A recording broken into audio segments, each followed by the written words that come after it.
Hidup Jokowi!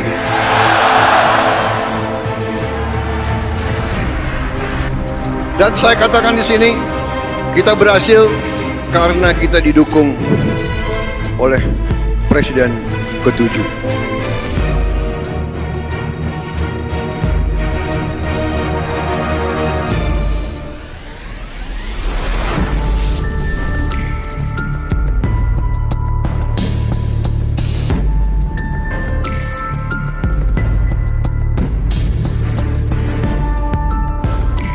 Tapi anak-anak muda nih, kita ingetin dulu nih, anak muda. Mana anak muda? Anak muda. Generasi milenial, angkat tangannya anak muda. Takbir. Nah, saya mau nasihati anak muda. Itu kagak begado, jangan salah digunakan. Jangan ntar pagi sholat subuh dibangunin sama emaknya. Nak, sholat subuh nak, kagak begado. Kacau tidak? Kacau tidak? Jangan, kagak begaduh, ada tempatnya, betul? Betul? Kalau dibangunin subuh suruh sholat, siap mak, langsung sholat, setuju? Takbir.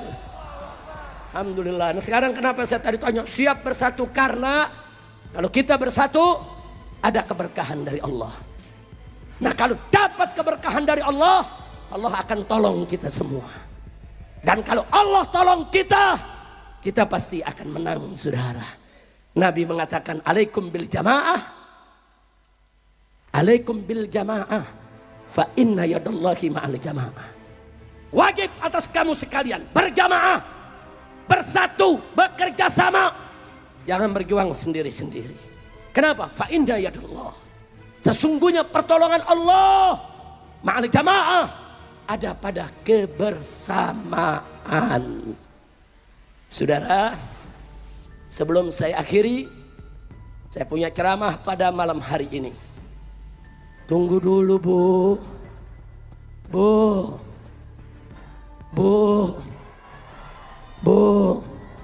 sabar. Lanjut? Iya sebentar, ini yang mau disampaikan, lanjutnya ini yang mau disampaikan. Saudara, saya yakin betul dengan hadis tadi.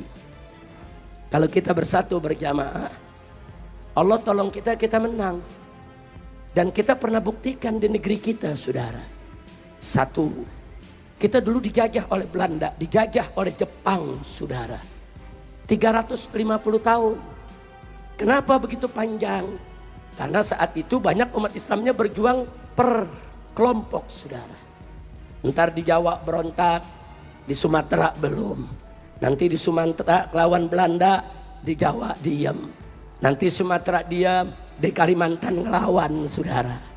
Nah karena kita tidak sporadis, tidak melawan secara bersatu, berkepanjangan Belanda jajah kita.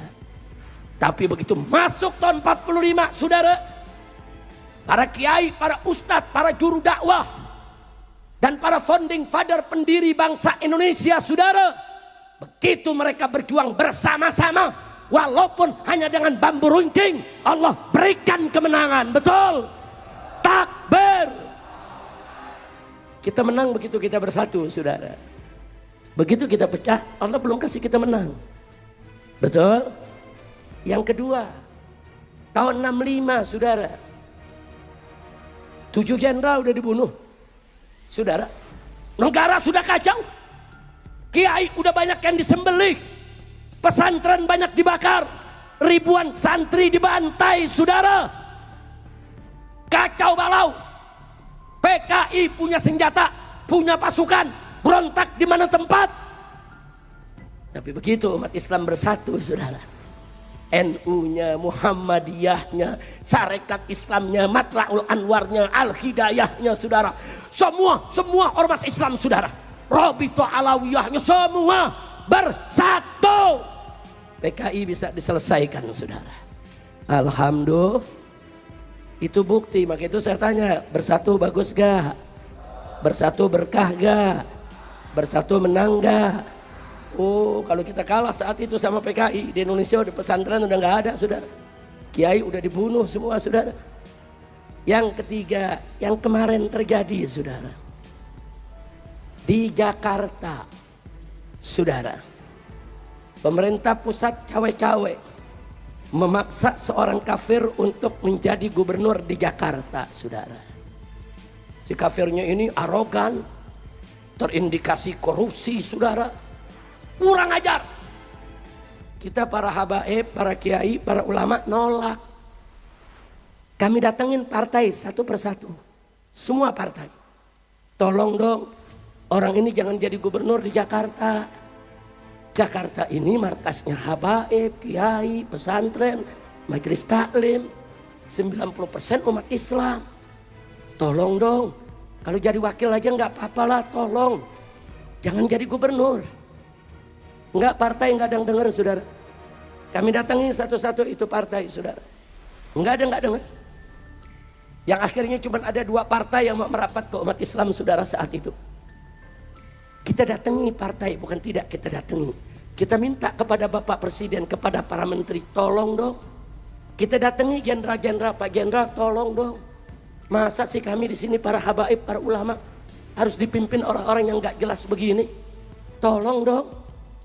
Enggak, saudara, enggak ada yang peduli dengan suara umat Islam. Akhirnya kita melakukan perlawanan habis-habisan, saudara. Anda tahu orang ini didukung presiden, didukung Panglima TNI, didukung Kapolri, didukung semua menteri, didukung, saudara, oleh seluruh TV nasional, yaitu media-media mainstream, didukung oleh semua konglomerat, saudara, yang ada di Jakarta, didukung oleh partai-partai besar, didukung semua pengamat, didukung oleh semua lembaga survei, saudara. Umat Islam nggak ada yang dukung saat itu, saudara. Di atas kertas, kalau pakai ilmu politik, mestinya dia menang, saudara. Nggak ada cerita, dia kalah, saudara. Tapi Allah berkehendak lain. Begitu kita lakukan aksi 4.11, begitu lanjut dengan aksi 212, saudara. Kemudian ada aksi bergilit-gilit. Umat semakin solid, umat semakin bersatu, umat semakin bersaudara, umat semakin kuat. Akhirnya calon yang begitu kuat, yang didukung oleh rezim, saudara, lengser dan longsor, saudara. Alhamdulillah. Takbir. Kenapa bisa lengser dan longsor, saudara? Karena pertolongan Allah. Kenapa Allah menolong? Karena umat bersatu. Karena umat bersatu. Kalau kita nggak bersatu, nggak ada Allah tolong kita, saudara. Di 212, lebih dari 8 juta umat Islam kumpul dari berbagai daerah, saudara. Termasuk dari Kalimantan, saudara. Ribuan umat Islam datang ke Jakarta, saudara, dari Kalimantan. Baik Kalimantan Barat, Selatan, Timur, Tengah, saudara. Semua rame-rame datang ke Jakarta. Mereka datang ke Jakarta nggak bawa nama ormas, nggak nyebut, oh saya FPI, saya NU, saya Muhammadiyah. Tidak, saya Muslim. Saya datang ingin membela Al-Quran yang dinistakan oleh orang kafir. Semua datang bersatu, saudara. Dan akhirnya menang. Alhamdulillah. Alhamdulillah. Saya mau tanya sekali lagi, persatuan itu perlu tidak? Penting tidak? Bagus tidak? Menang tidak? Takbir! Ya, ketika seorang pemimpin mengucapkan terima kasih, itu adalah hal yang manusiawi. Namun ketika Prabowo Subianto berdiri di podium dan mengucapkan rasa terima kasihnya kepada Joko Widodo, mantan rival politiknya yang juga mantan presiden, kita harus bertanya, lalu bagaimana dengan rakyat? Bayangkan ini 200 juta lebih suara rakyat Indonesia yang mungkin mendukung Prabowo di pemilu 2024. Mereka bukan hanya angka-angka dalam statistik. Mereka adalah harapan, impian, dan aspirasi dari jutaan keluarga di seluruh penjuru negeri. Mereka adalah orang-orang yang percaya bahwa Prabowo ini adalah jawaban atas tantangan bangsa ini. Lalu ketika Prabowo mengatakan terima kasih kepada Jokowi karena sudah berhasil menjadi presiden, apa artinya bagi para pendukungnya? Apakah ini berarti perjuangan mereka selama bertahun-tahun, bahkan puluhan tahun, hanya setara dengan satu ucapan terima kasih kepada satu orang Jokowi? Tapi tunggu dulu, ada sesuatu yang lebih menggelitik di sini. Banyak juga rakyat yang keheranan, bahkan merasa ada yang tidak beres dengan sikap Prabowo yang begitu hormat kepada Jokowi. Mengapa? Karena di mata sebagian besar rakyat, Jokowi adalah presiden yang telah meninggal meninggalkan warisan kontroversial. Bahkan dunia internasional sempat mencatat pemerintahnya sebagai salah satu rezim dengan tingkat korupsi tertinggi di era modern ini.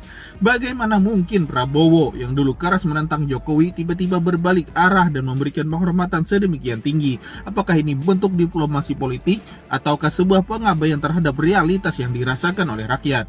Inilah pertanyaan besar yang muncul hari ini. Apakah Prabowo benar-benar memahami bobot dukungan yang diberikan oleh rakyat, ataukah dalam pandangannya semua ini hanyalah soal dinamika elit politik di mana rakyat sekedar penonton? Rakyat bukanlah alat politik, rakyat adalah pemilik kedaulatan, dan jika Prabowo lebih fokus menghormati Jokowi daripada menghargai rakyat yang memilihnya, maka ini adalah sinyal bahaya, bukan hanya bagi Prabowo, tetapi bagi demokrasi kita secara keseluruhan. Sebagai pemimpin, Prabowo punya tanggung jawab besar untuk merangkul semua elemen bangsa, bukan hanya mantan rival politiknya, tetapi juga dan terutama rakyat yang telah memberikan amanah kepadanya. Jika rakyat merasa diabaikan, maka ini adalah awal dari sebuah keprihatinan yang mendalam. Dan benar tadi apa yang dikatakan Habib Rizik, nanti kalau rakyat sudah bersatu, maka akan repot ke depannya. Dan yang lebih mengkhawatirkan lagi, apakah sikap Prabowo ini menunjukkan bahwa dia lebih menghamba kepada kekuasaan elit daripada kepada rakyat? Jika iya, maka rakyat harus mulai bertanya untuk siapa sebenarnya Prabowo bekerja. Dan semoga ini hanya kehilapan sejenak, dan semoga ini bukan cerminan bahwa rakyat hanya dianggap sebagai alat menuju kekuasaan. Karena jika tidak, maka sejarah akan mencatat ada lebih dari 200 juta suara rakyat yang mungkin mulai meragukan pilihan mereka. Dan jangan salahkan jika nanti rakyat bersatu untuk turun ke jalan kembali menyuarakan ketidakadilan dan kekecewaan ini kepada pemerintahan Prabowo.